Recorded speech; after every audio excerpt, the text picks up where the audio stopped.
Bonjour à tous, aujourd'hui je suis avec Ann Napolitano pour la sortie en français de son roman Les Bien Aimés. Si vous vous rappelez, j'avais beaucoup aimé la version anglaise qui s'appelle Hello Beautiful, et aujourd'hui j'ai l'honneur de l'interviewer en l'honneur de cette sortie française. Bonjour Anne. Bonjour. C'est parti pour l'interview. Hello Anne, welcome to Paris. You arrived a few hours ago, right? Yes. So I was about to ask you, how is Paris treating you? Well, it's beautiful. It's springtime. Is it your first time here? I was here for like a day when I was 20. So yes. That's it? Yeah. Oh, really? So okay. I don't know the city or anything at all. And for how long will you be here then? 3 days. Okay, that's quite short. Before diving into the interview itself and about Hello Beautiful, I just wanted to give my personal review of the book and what I thought about it. It was a book that was deeply emotional, I think. I found myself crying reading it.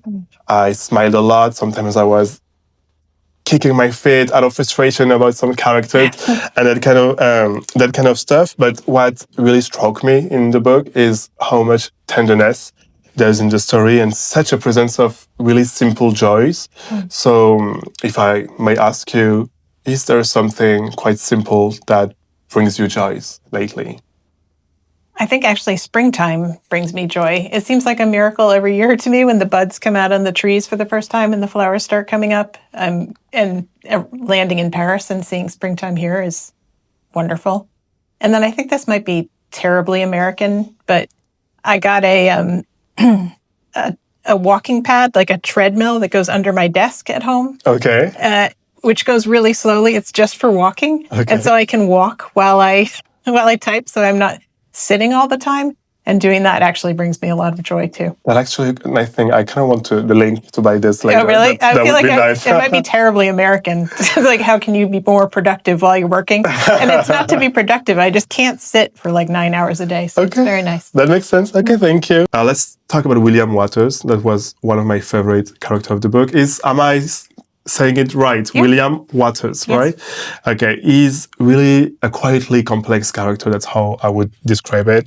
He's shaped deeply by grief and emotional neglect, and he's also really divisive as a character because I made one of my friends read the book, and we had really different opinions about William. Me, I was really deeply touched, and I felt a really big emotional connection with William. Yeah. But my friend, on the other hand, didn't really like him as much as I did. And she really saw him as an kind of an embodiment about men lack of accountability. That's what she said. Oh, interesting. Yeah, so I wanted to ask you, what's your take on William and what drew you to explore his inner world so intimately, and how did you balance his silence with such an with his emotional resonance? Like, if I can ask you more in simple terms, I would ask, how is he so quiet yet so loud in the story? Well, thank you. And actually, I'm interested in your friend's take because I always wonder that readers very rarely are frustrated with William. They always are either mad at Julia or Sylvie, and they get mad at one or the other. And I feel like it says something about you, like which one you get mad at. And when people talk to me about it, I often say, you're not mad at William at all? Because he obviously plays a significant role in this story, but none of them are, which I feel like partly is like the patriarchy, where we're willing to allow the man more allowances than we would, or hold the women responsible and not him.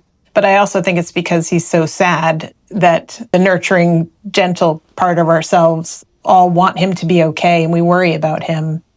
So that, I think, transcends the patriarchy. As far as him being so quiet, he is, but because I go into his head when I write his chapters, they're from his point of view. So even though he's quiet, we're seeing the world through his eyes.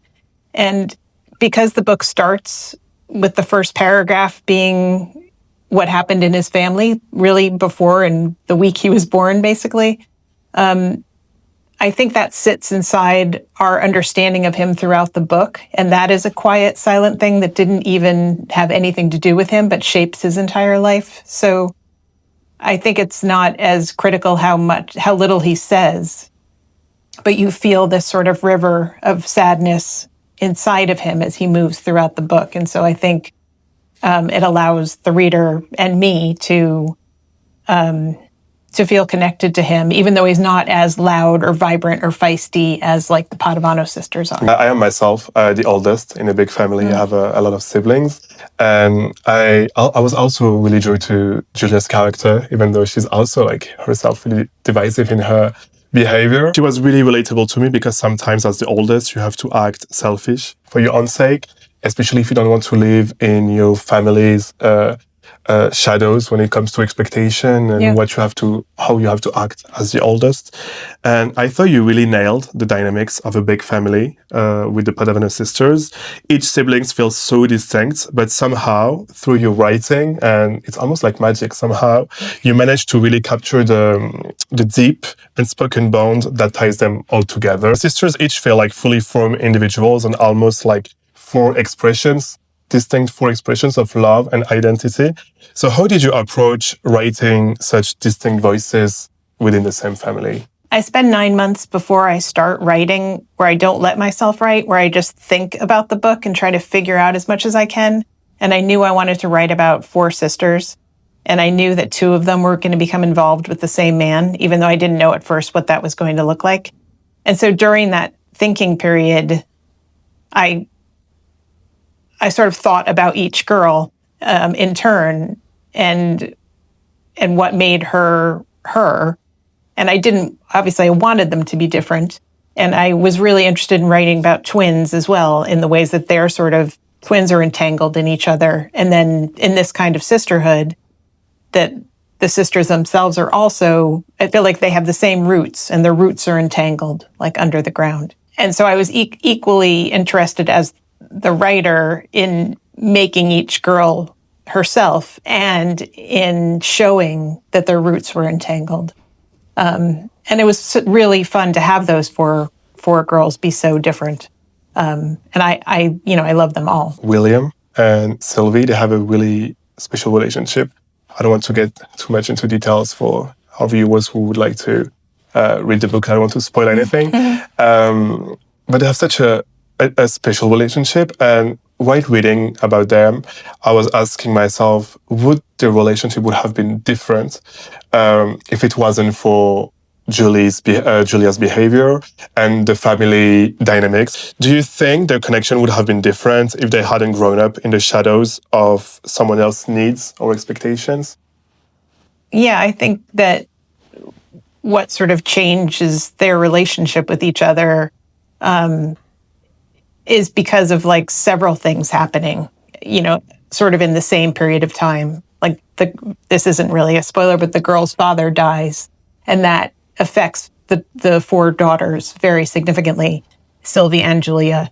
And then there's William has a crisis, and and Julia has something going on. And if all of those things sort of hadn't happened in the same period, I don't think that their relationship I think they always would have, liked each other, but they never would have known each other as deeply as they came to know each other through the crises that happen.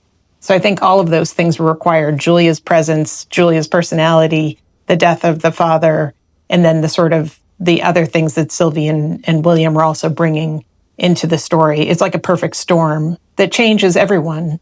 And so the ways in which Sylvie and William are changed allows them to come closer together. Mental health and generational trauma are really present in the background of the story, especially through the Padavano sisters and what happens with the mother, especially the mother herself. So she's like this really big figure in the family, for best or worse sometime. And so how did those themes shape the emotional arc of the book and the choices your characters end up making? I think it started with what's in the first paragraph of the book, where I'm fascinated by the idea that something can happen in your mother's life before you're born that you may not even find out about, that shapes the way that she raises you. And the things that she doesn't say to you shape who you are too. So like you're walking on the ground that your parents built with their own traumas, and you're just walking and you think, well, this is new ground because I'm a new person, but it's really not. You're carrying the traumas from, certainly your parents and your family before you into your own life. And if you're lucky enough to become aware of it and to see what happened and to see how it's affecting you, then I think you have a much better chance of understanding yourself and both recovering from that trauma, but also like transcending it. And so both in how Charlie and Rose raised, their girls from their own particular background, and how William lost love in his own family because of what had happened when he was born. That was like elemental to me in the writing of the book and in the stories that are being told. And it also just really fascinates me as a person and a writer to try to show how it plays out across the course of our lives. One of the characters during the story comes out as gay. And was that important for you to include someone from the LGBTQ community into the book? Does it feel like natural to you? And does it feel like natural to this character's journey? My question is that, like, to be more precise, maybe, is that in some books, sometimes we have LGBT characters that are like here, but they just here as a background, as almost as a token character, but that really didn't feel this way with the character of the person I'm talking about. Yeah. I don't want to spoil anything. So how did you think about this inclusion, and why did you do it? And to you, does it feel really natural with this character's like trajectory? Yeah, I didn't know that about that character when I first started writing. As I got to know the character more and more, then I realized, and she realized, and it appeared in the book. It is really important to me not to write a gay character, but to make sure that I'm not writing books full of the same type of people across the board. And also, when this book takes place largely in the 1980s, I grew up in the 1980s, basically. So it was just a very different world where, like, the first out gay person I knew was when I went to college, which is, now is insane, which obviously means I knew gay people, but I didn't know that they were gay. So I grew up in that time, and I very much remember what it was like. And so I also... I because of the time period that we were in, that makes it a different story than the story of a person, hopefully today, just discovering or realizing that they're gay. So yes, it came naturally, but it also is important to me to tell stories that are different than my own. Well, thank you for that, because it was really well written, I think, and it was a really beautifully written character. But you say something really interesting about how when you started making this character, you didn't know about that. So I think that tells a lot about your writing style. Like, so do you, so how does it work with the characters? Because how you didn't know at the beginning that she was gay. How did you know about that? And how the characters, like, do they live through your story, for example? And are there any characters that had other paths during the story that you didn't really expect them to take on? Or since the beginning, you knew that each character was going to end up the way they ended up? No, I don't know most of it. So I said I spend I have an idea for a book, and usually that's an image. So my image for this book was a lonely little boy dribbling a basketball. And at that point, I set like a timer inside myself where for 9 months, which I realize is the length of a pregnancy, but that's not why I did it. I don't. Where I'm not allowed to write, because when I write, I write I'll write a scene, and someone will walk into the room that I didn't expect to walk in, and they'll say something I didn't expect them to say. So it's really wonderful for me. It's like an act of discovery. It's like reading. But I can't think with my brain at all while I'm doing that. So I'll wander around, and I'm following like the lyricism of the language, and I'm following what different characters say or do. So that first 9 months, I figure out with my brain everything that I can, but I'm limited in that way. So I figure out who the characters are, as much about them as I can, but like I didn't figure that out about that character. But then when I start actually writing the book, I probably know like 30 or 40%. Okay. And then the rest of it, I don't know. And I never know what's going to happen at the end. Like the thing that happens to William, I did not know how that was going to go. I thought I might be writing like the most depressing book ever, but I have to write whatever the story turns into. Like, I feel like my job is I'm in service to the story and I'm in service to those characters, and I'm trying to tell the emotionally truthful story for them, which means it has to feel true to me. So like every step that they take, I feel like I'm saying to myself, is that true? Is like, would Julia say that? Is that what William would do? Like in truth, and all my rewriting is to make it feel more true to me. And that leads me wherever it leads me. And I don't really feel like I have control over that. Oh, that's very interesting. Thank you. When I was researching for this interview, I came across another interview you did with She Writes. And you were talking about the many rejections you faced in the publishing world. But you said about writing, the fog of sadness had been living in lifted. That's when you're writing, that's how you feel. Yeah. So writing makes you feel better, really helps you, even without the promise of publication. So how has this emotional connection to writing shaped the way you build the emotional lives of your characters? I mean, that's a great question that I don't know that I can accurately answer. It is like I need to write in order to like feel alive and whole inside myself. And that's what I'm seeking for my characters too. So there certainly is a connection there, but it's not one that I could put into words in any kind of a... Of course, yeah. I mean, emotional truth is like my jam. Like that's what I'm looking for. And you're really good at it. On the page. Well, thank you.